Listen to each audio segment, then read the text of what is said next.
Now, you wouldn't think Northern New Brunswick would have a massive connection to Stephen King, other than being 6 hours away from his hometown in Bangor.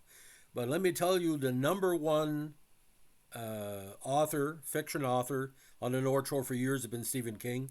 His compatriot, Bev Vincent from Lower Charlotte, one of the best writers ever to come from the Maritimes, has been a chroniclist of Stephen King's career in many ways, from essays on his history of writing to his autobiography, which has been published in multiple languages since its release several months ago. Bev is a very dedicated individual, very learned, and very much someone that we are proud of in New Brunswick. So, Bev, this is for you. It's dedicated to your expertise and your support of the master.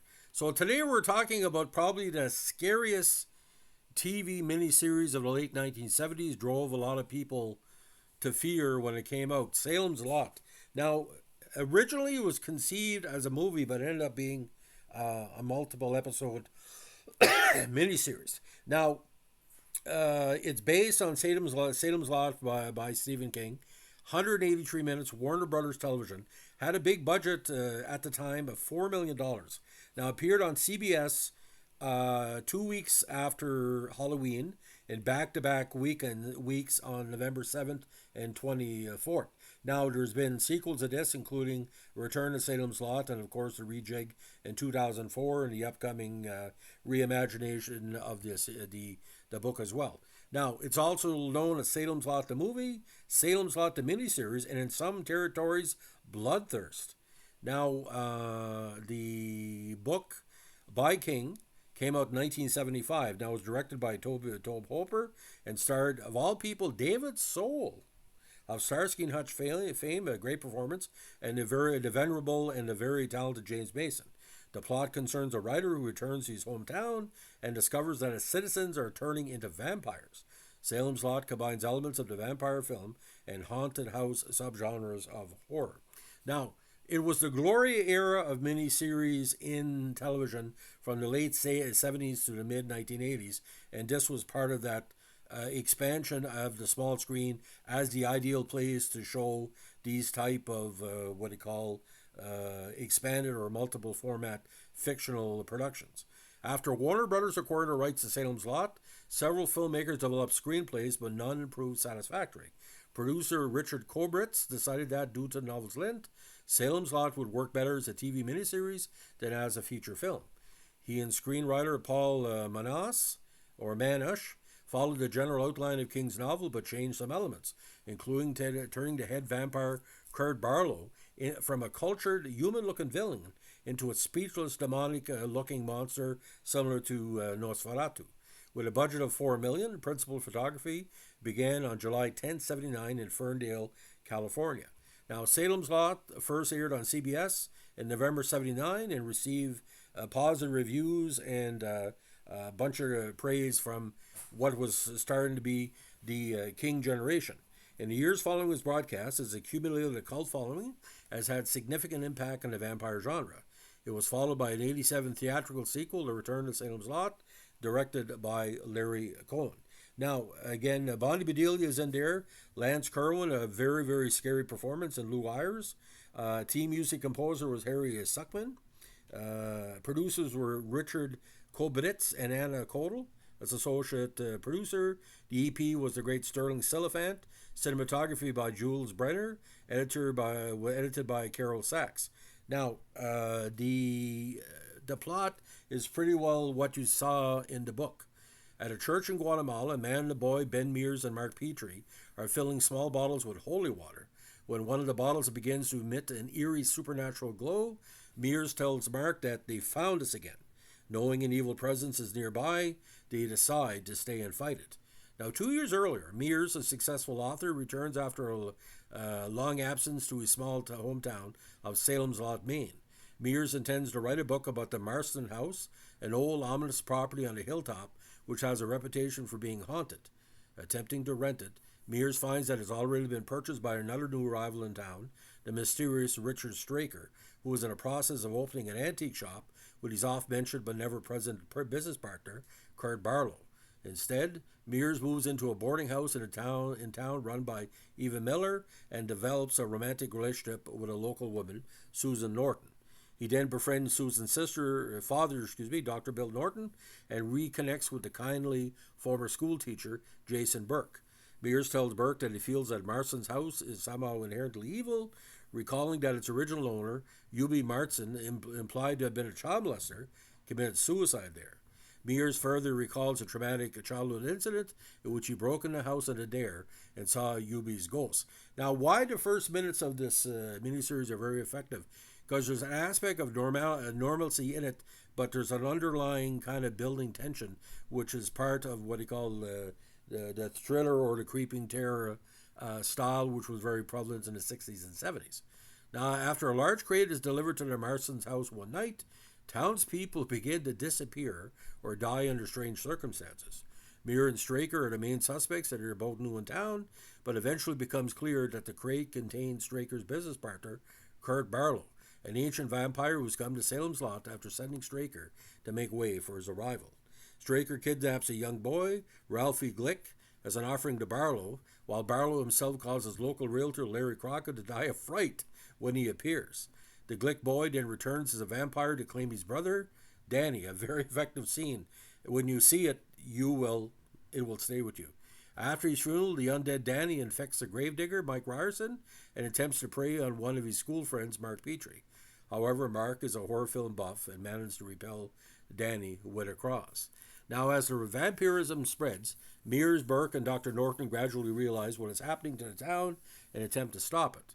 Mears is attacked by Ralph and Danny's presumed dead mother, Marjorie Glick, after she revives at a mortician's table, but Mears defends himself using a makeshift cross. Mark's parents are both killed by Barlow, though Mark escapes with the assistance of a local priest. Burke, however, suffers a severe heart attack following an encounter with a newly vampirized Ryerson. Now, seeking revenge for his parents' death, Mark breaks into the Marston's house and a concerned Susan follows him inside. Both are soon captured by Straker. Later, Mears and Dr. Norton enter the house where Straker kills Norton by impaling him on a pair of antlers before himself is fatally shot by Mears. Afterwards, Mears and the freed Mark find Barlow's coffin in the cellar and destroy him by driving a stake through his heart. Fleeing the other vampires in the house, the infected townsfolk, which are on the warpath, the two set fire to the Marston's property as they leave, though Susan is nowhere to be found. While the house burns, the wind carries the fire towards the town itself. As he and Mark drive away from Salem's Lot, Mears comments that the fire will drive all the vampires from their hiding places and purify the town from the evil that has engulfed it. Now, the story returns to Mears and Mark at the church in Guatemala 2 years later.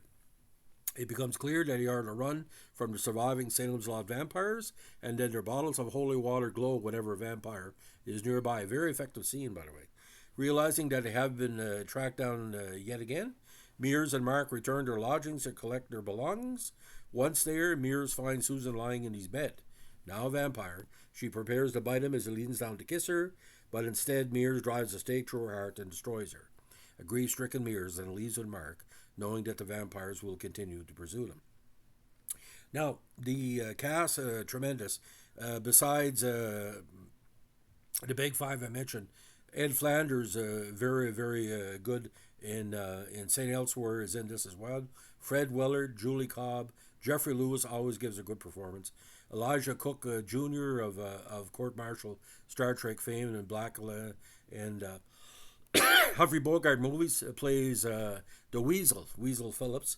And Barbara Babcock, always a great performance, plays June Petrie. And, of course, Ronnie Schreiber as Ralphie Glick. Now, after Warner Brothers acquired the rights to Salem's Lot, the studio sought to turn the 400-page novel by King into a feature film, while still remaining faithful to the source material. Now, Silafan, screenwriter Robert Getchell, and director Cohen all contributed screenplays, but none proved satisfactory. It was a mess, King said. Every director in Hollywood's ever been involved with horror wanted to do it, but nobody could come up with a script. Eventually, the project was turned over to Warner Brothers Television and producer Richard Kobitz. The latter decided that, due to the novel's length, Salem's Lot would work better as a TV miniseries than as a feature film. Television writer Paul Monash was contracted to write the screenplay, Menashe was familiar with writing about small towns, as he previously produced a film adaptation of King's novel Carrie, and had worked in a TV series Peyton Place. Finally, a screening of the Texas Chainsaw Massacre resulted in Kobritz selecting Toby Hooper as director. Now, with a budget of $4 million, and according to some sources was more than that, principal photography began on July 10, 1979 in, again, Ferndale, with some scenes filmed at studios in beautiful downtown Burbank, California. Filming wrapped up in August. So get this, July to late August, 9 weeks, 8 or 9 weeks, and ready by November. So a quick turnaround. Now, although the miniseries followed the general outline of King's novel, there are numerous substantial deviations for creative and logistical reasons. Many characters have been combined or merely deleted, as have certain subplots, and the character of Barlow is vastly different in the miniseries from how he's in the novel. However, King praised Menashe's screenplay and stated Menashe has succeeded in combining the characters a lot, and it works. Now, producer Richard Kobritz, who took a strong creative interest in these films, added several changes to Menashe's script, including turning the lead vampire Kurt Barlow from a cultured human-looking villain into a speechful, demonic-looking monster. Kobritz explained in published reports, "We went back to the old German Nosferatu concept, where he's the essence of evil, and not anything romantic or smarmy, or, the rouge-cheek, widow-peak Dracula. I want nothing suave or sexual because it just didn't think it'd work. We've seen too much of it. The other thing we did with the character, which I think is an improvement, it is that Barlow does not speak. When he's killed at the end, he obviously emits sounds, but is not even a full line of dialogue. In contrast to the book and the first draft of the screenplay, I just thought it would be suicidal on our part to have a vampire that talked or overtalked. What kind of voice do you put behind a vampire? You can't do Bela Lugosi, or you could get a laugh. You can't do Reagan the Exorcist, or you're going to get something that's unintelligible, and besides, you've been there before. That's why I think the James Mason role of Straker became more important.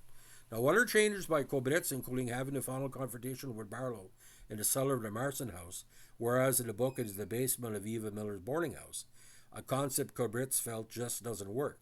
I mean, from the point of sheer construction of a well-written screenplay, he's got to reside in the inside of the Marston's house. He's a major star in the picture. The third or fourth most important character, he's got to be in there. Now, it may have worked in the book, but not in the movie. Susan's death was also moved to the climax to give her death more impact and provide the film with a snap ending. Now, for the roles of Richard K. Straker and the vampire Barlow, Mason and Reggie Nalder had been on producers Richard Kobritz's wish list. Kobritz sent Mason a copy of the script, who loved the part, and his wife, Clarissa K. Mason, was also cast as Marjorie Glick. However, Nalder was less impressed. The makeup and contact lenses were painful, but I got used to them. I liked the money best of all.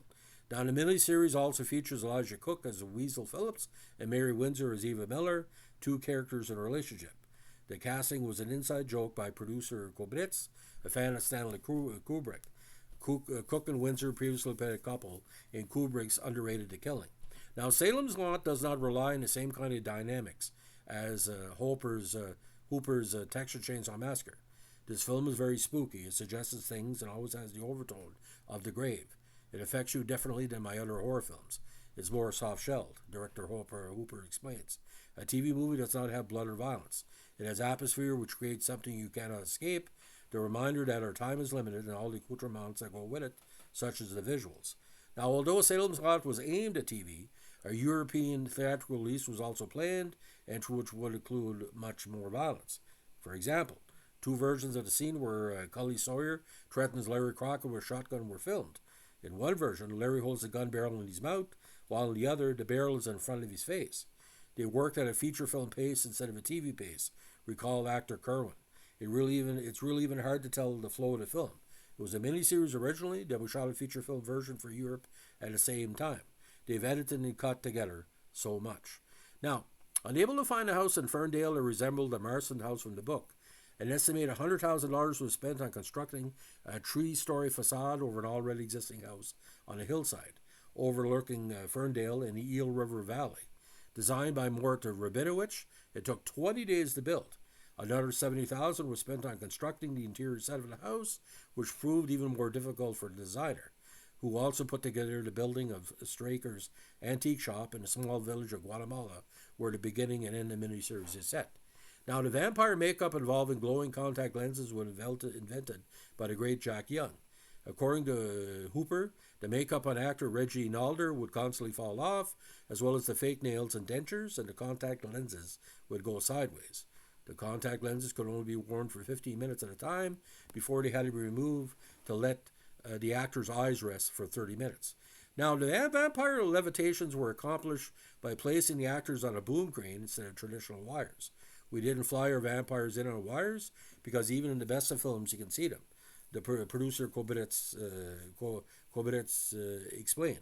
We wanted to get a feeling of floating, and the effect is horrific because you know there are no wires. It has a very spooky, eerie quality to it. And again, the tapping of the window and the floating.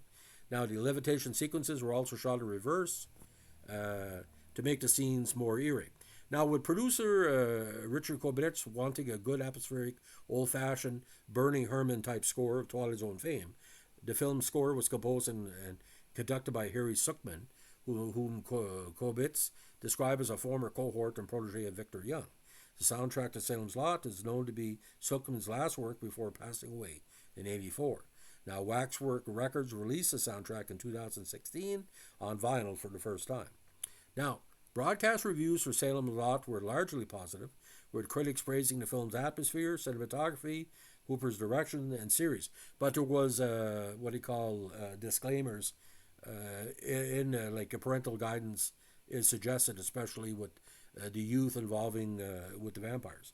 Now, Time Out called the film surprisingly successful, highlighting the film's cinematography, atmosphere, and climax.